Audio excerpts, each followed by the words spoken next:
what's going on? Not much. How are you? I'm fantastic. Ooh, fantastic. Yeah. All right. Just amazing. Amazing. I'm splendid. Ooh, serendipitous? I don't think that is a word that I want to use. Okay. All right. Don't say those things on this show. I'm not going to put words in your mouth. Okay. Let's get some words out of your mouth. All right. Let's have you talk about a product. Yeah. You and I were both sent two different products from the same brand. Yes. In the same kind of space. Yes. One is a little more traditional-ish, kind of. Yeah. With modern... Actually, both of these would be that, right? A projector? Yeah. So, yeah, we got television. a projector and a television. And they're both... I mean, I was following you, but anymore, a projector is kind of commonplace now. Well, that's what I was going to say was the traditional one is the TV. Right. And the projector is more of the leading edge stuff. But then to think about it, projectors have been around for a long time. Oh, yeah. And you're seeing them more and more in a home theater setting. You know, you don't necessarily see it like in a living room or something, but you see it like in a rec room or down in the basement or something like a movie room.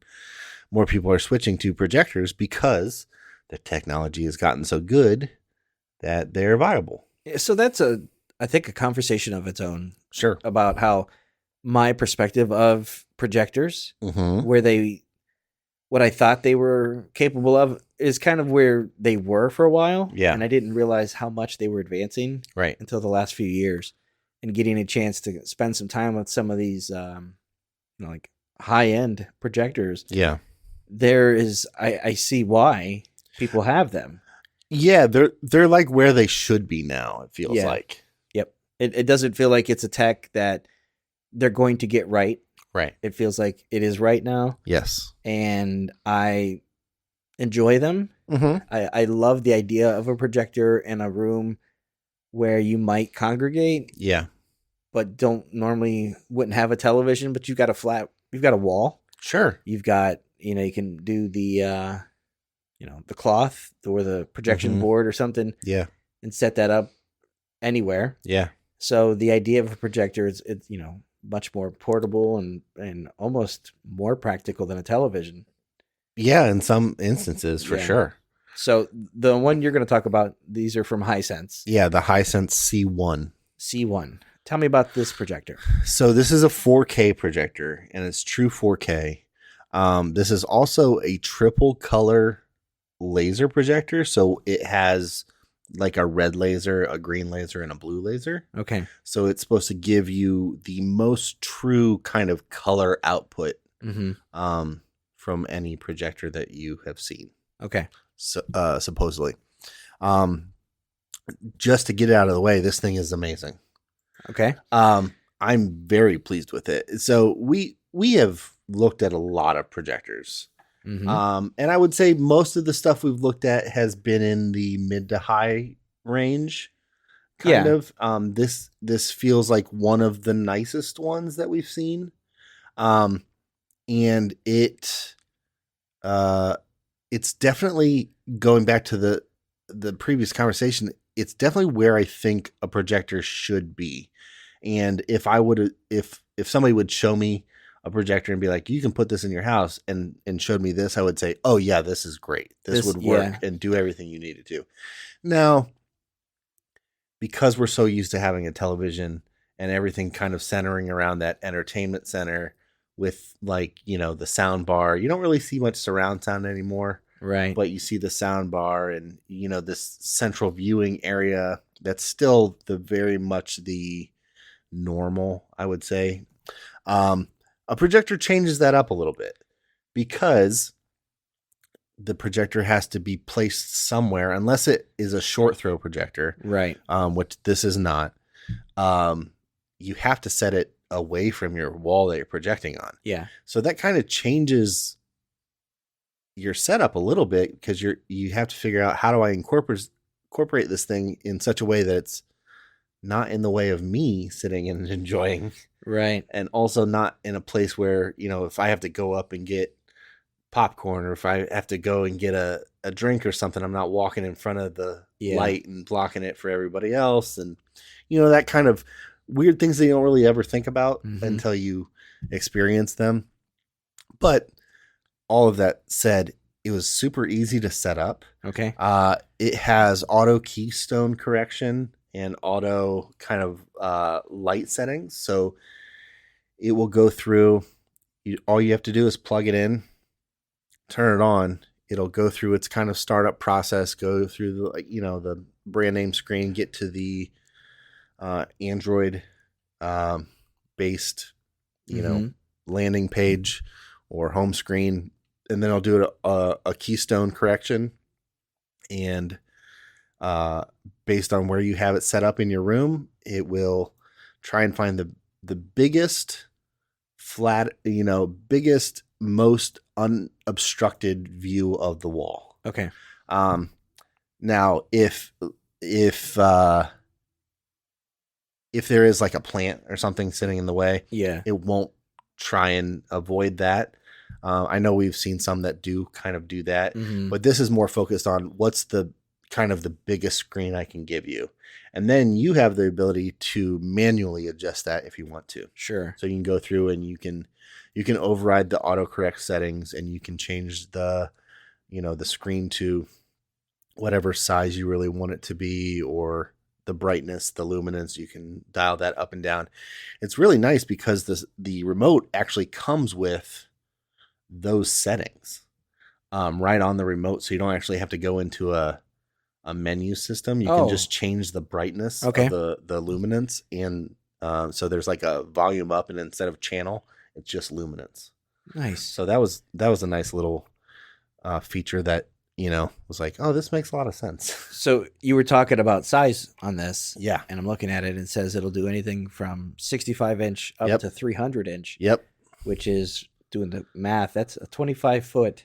It's huge screen. Yeah. So and right now, corner to corner diagonally. Yeah. But that's way bigger than, if it starts at about 65 inches. Right. It's bigger than a TV that you're probably used to watching. Right. Like I have it in our front room in our house, and it's probably maybe 10 feet from the wall now. And it throws, I would say it's about an 8-foot screen. Okay. It's huge. Yeah. Like it's huge. It's bright. It's even bright during the day. Now, I'll still close the blinds because, it looks even that much better in dark, but it is bright enough that you can see it during the day. Now, it wouldn't be something that you would, watch outside during the day or something like that. But viewing it in just a normal house during the day, I think you would have no problem seeing that screen. And it has a full, I want to say this correctly. It has a digital lens focus, so that whether you're 65 or 300 inches, it's the same clarity and the same sharpness throughout that whole range, which is cool. I thought maybe like, oh, it looks really good from like 65 to 90 inches. But once you reach a certain threshold, does it kind of break down? Now you're down to 1080 instead of 4K. Now, I haven't tried it at a full 300 inches just because I don't have the room for it. Right. But I have moved it and gone like long ways in the room, and it'll take over the whole wall. Now there's a fireplace, so you can't really see good detail, but the image is still really sharp. So, and I'm looking at this now, and I see it's got 1600 ANSI lumens. So the standard for measuring these. This is really high, very bright, very bright. And then also inside is a JBL audio speaker, and it also is equipped with Dolby Atmos. So that's, I think, part of that conversation of where projectors are now versus where they should have been. Yep. I think one of the pain points for me for a long time was the sound. Yeah. Because a fan would kick on after a while. Yeah. And you would have to turn your sound up a little bit. And if you're just playing it out of the sound, you'll start to see the difference in an entry level and mid range versus a high end. Or if you're you have it sitting in the middle of the room to get a bigger screen, but it can't be too big because it starts to break down that visual. then you got to turn it way up, and your Are speakers you start sitting to behind the sound? right. Are they projecting in front of you, and are they breaking down because they're at the max volume and they're but this sounds incredible. Yeah. And I was telling you a little bit before we started recording that I actually like having my audio source sitting closer to me because I don't have to turn it up as loud. It's actually kind of nice, if I'm a night owl. So if I'm watching something, I don't have to turn it up like I would my normal home theater and, wake up my sleeping kids or, my wife or whatever. And I can actually watch what I want to watch and still be able to hear everything. And it sounds great. It sounds crystal clear. And it's got a good dynamic range on the audio. The lows are lows, the highs are high, and nothing sounds, squashed or anything. I'm really impressed with this thing.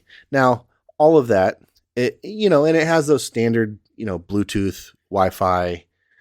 It has an Ethernet port, has HDMI, so you can hook up all your standard home theater things. Like if you want to hook up a game console or a Blu-ray player or something like that, you can do that. But it also is Android based, so you have all your streaming stuff built in. All of and it's interesting, the Hisense landing page and kind of the apps that they go with. There is multiple apps from streaming services that I've never even heard of. Yeah. All kinds of different things. But they have all the standard ones too. Now, one that is maybe kind of I can't find and they don't have is like a HBO or Max. Really? There's not a Max app. That was one that was kind of odd. Okay. But everything else is there. Hulu, Netflix, Fox Sports, like all these other ones that are kind of like the standard, obviously YouTube TV and all that stuff. But the Max one is not there. Interesting. And so it has all those regular comforts. The only thing that I have noticed with it, and this, as far as I've seen, there's no firmware updates or anything for it yet. If it loses power when you reconnect or power it back on, you have to go through the Wi-Fi setup again. Oh, okay. To establish connection. Okay. Which is odd. If it accidentally comes unplugged or something like that, you'll turn it on, it'll turn on, and then all of a sudden you just won't have any streaming services. It's like it's not connected to the internet, and then you have to go through and set it back up again. Okay. So maybe a quibble, but maybe something that could be addressed. Yeah, I think it's an easy software fix, but not something that generally happens too often. Sure. For people anyways. Yeah. Yeah. But, with all the cards on the table, there has been one less than stellar one observation. Output. Yeah. Well, you have to be honest, right? Because if that happens and you withhold that, people are going to like, dude, that's a big miss. I wish you would have told me that. Yeah. But no, I mean, everything I've seen on this thing, it is awesome. It's nice. really, really cool. So as awesome as this is with all of the cool, like the specs and the certifications and the standards, hit me with the price tag. Yeah. So that's, you pay for what you get, right? Sure. This thing comes in normally right around $1,800. Okay. It is on sale as of time of recording. Looks like you can get it for $1,500 through Amazon. And I imagine that price will go up especially and down with the holidays. Around the holidays. Yeah. But generally MSRP is $1,797. Okay. So, I mean, when you think about that, it seems like a lot. Yeah. And you see projectors that come in considerably lower, but we've seen what those do. We've spent time with those, and some of those they're good, right? But they're never really great. Would you say this is a great projector? I would say this is a great projector, and I would say to anybody that is like, ooh, $1,700 is or $1,800 is too much to spend. Yeah.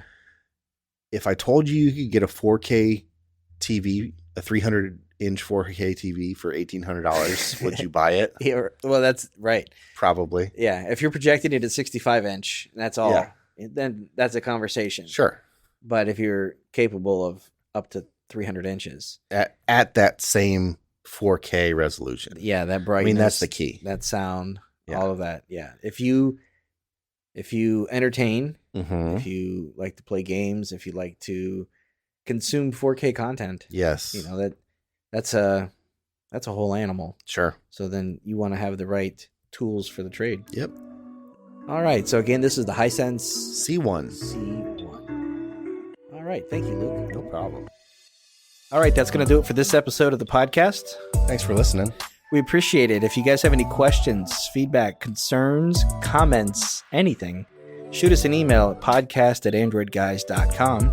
We'd love to hear from you one way or the other. Luke, if someone wants to get a hold of you, how do they do that? I am on Instagram and Twitter at Luke Gaul, Gaul. And I'm on Instagram at Scott Webster and Twitter as SWebster77. Until next time, thanks for listening. See ya.